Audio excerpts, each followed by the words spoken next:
When I say these things, I have to pause because I say to myself, I realize I'm actually running against a point of view that has been drummed into you and into a lot of Americans for a long time by a lot of people. And I have to raise the question of how is it that you, smart guys at a smart university, how do you get to know things that are actually false? The answer is that your education is built on what can be called progressive historiography.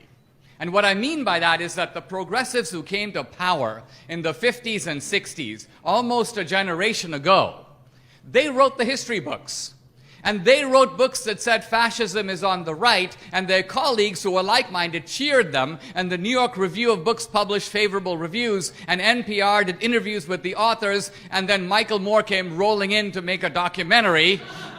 Or Steven Spielberg gave the point of view a cameo in a movie, and then the guys at Wikipedia got a hold of it. So here you are, smart guy, and you say, wow, fascism has to be on the right because there it is in Barnes & Noble, and there it is on the History Channel, and there it is on Wikipedia, and I heard something on NPR. So the fact, even though it's the same bullet that is ricocheting from one wall to another, you get it from all different directions, and you think, wow, it's got to be true, even though you weren't there. Now, very interestingly, the progressives who said these things and wrote these books, they were there. They actually knew better.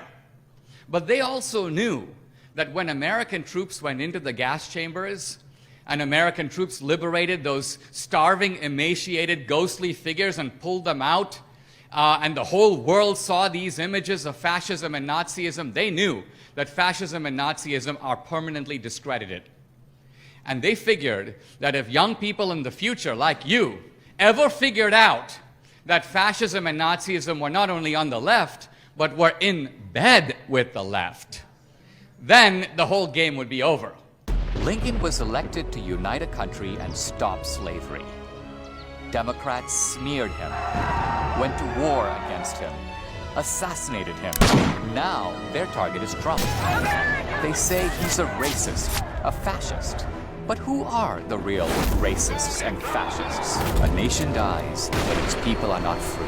It's now up to us to save America a second time.